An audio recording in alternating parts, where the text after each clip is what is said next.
누구나 마찬가지이겠지만 사람들을 개인이나 집단으로 만나는 일을 하는 사람들은 여러 과정과 형태로 아주 세밀하게 프로그램이 구성되어 있을 겁니다. 저 역시 회복적 생활교육과 평화교육을 기초로 여러 대상을 만나면서 그 대상에 맞게 여러 과정과 형태를 구조화하게 됩니다. 예를 들어서 교사를 만날 때와 학부모를 만날 때, 그리고 학생들을 만날 때는 그 특성상 내용이 다릅니다. 또 갈등이나 문제 해결을 목적으로 만나는 것인지, 학급을 세워가는 과정에서 그 학급의 특성 때문에 만나는 것인지, 학생이나 부모를 위해서 좀 더 구체적인 교육 형태를 찾기 위해서 만나는 것인지, 학생들의 변화를 위해서 무엇을 연습하고 학습하면 좋을지 선택하고 싶은 과정에서 만나는 것인지, 학교폭력 예방이나 전환을 위해서 세밀한 과정을 만들려고 하는 것인지, 만날 때마다 그 색깔과 유형은 무척이나 세부적이어야 합니다. 이러한 층위들을 경험에서 쌓아온 자기만의 노하우로 처리하려고 하면 잘못된 결과가 나오게 되고요, 개입하는 사람 자체도 무리수를 두게 되는 문제가 생기게 됩니다. 선생님이 학생들을 교육하실 때 100% 생활교육이거든요.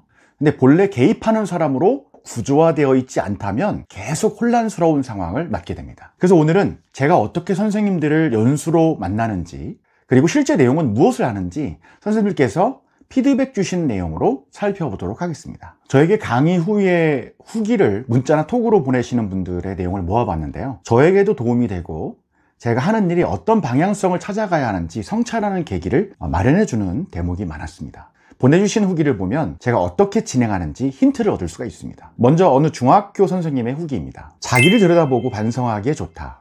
원만하고 재미있는 학교가 되려면 서로 이해하고 공감해야 한다. 만약 화합을 거부하는 구성원이 있다면 반드시 소장님 강의를 들어야 한다. 객관적인 근거에 기초하여 직접적이고 단호하게 말씀해 주시기 때문이다. 말씀을 참 잘하신다. 또 기억에 남는 건 학생 상담을 해주셨는데 몇 가지 설문조사와 1시간 상담으로 내가 3개월 동안 파악한 그 학생의 특성을 전부 파악하신다.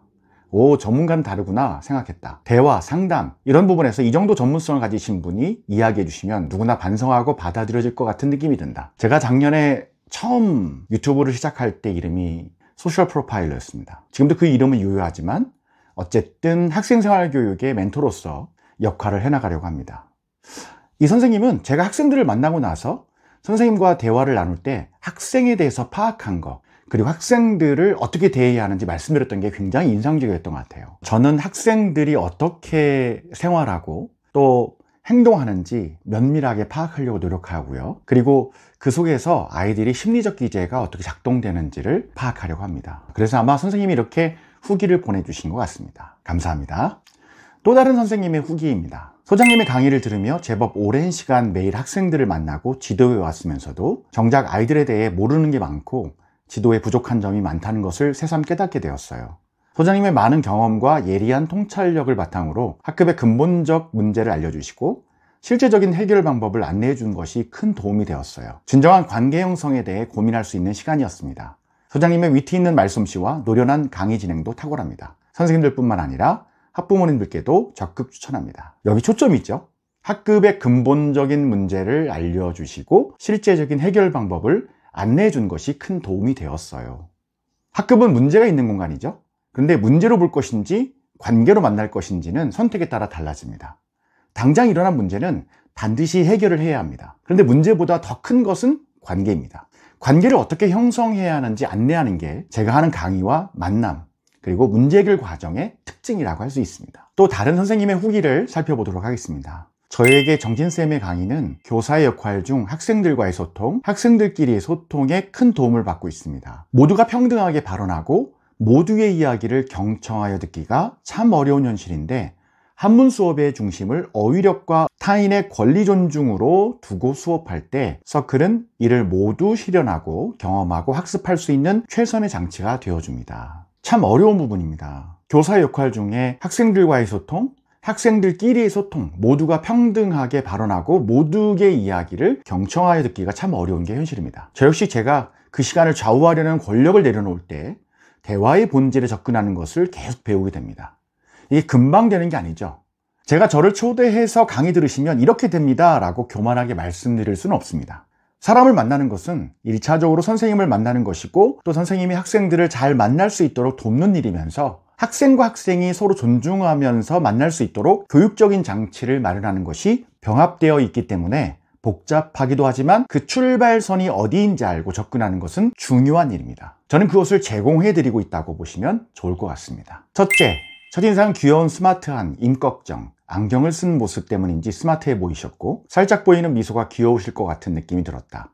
강의를 마친 후 든 생각은 내 감각은 역시 좋군 생각했다. 둘째, 비유를 적절하게 사용하는 기승전결 강의. 처음에는 주제랑 관련 없는 듯한 이야기가 배경으로 나오는데 최종적으로는 이래서 저렇게 비유하신 거구나 라고 생각이 들었다. 말하고 싶은 주제를 이해가 쉽고 감동받을 수 있게 이야기 배경을 잘 정돈하시면서 강의하신다. 또 소장님의 표정과 제스처가 이야기에 더 집중하게 하고 빠져들게 한다. 이때 저분은 진짜 강의 전문가 중에 전문가구나 라는 생각을 했던 것 같다. 자연스럽게 구성원들이 생각과 감정을 드러내고 공유할 수 있도록 재미있는 활동을 함께한다. 손가락에 좋아하는 거 쓰기, 감정 돌멩이 등등 이런 활동을 하면서 공감을 하기도 하고 반성을 하게 되었다. 또 기억에 남는 건 소장님이 어떤 부분에서는 단호하고 직접적으로 말씀하신다.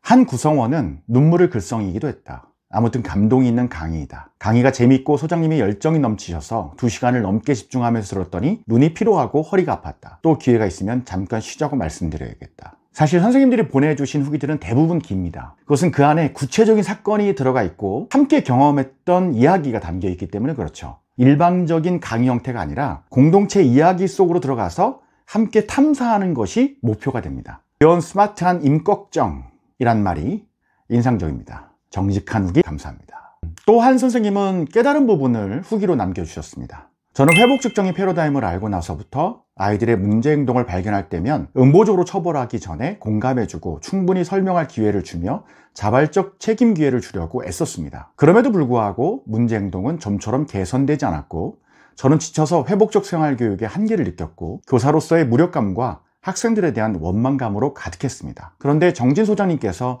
이런 말씀을 하셨습니다. 반응하지 말고 대응하세요.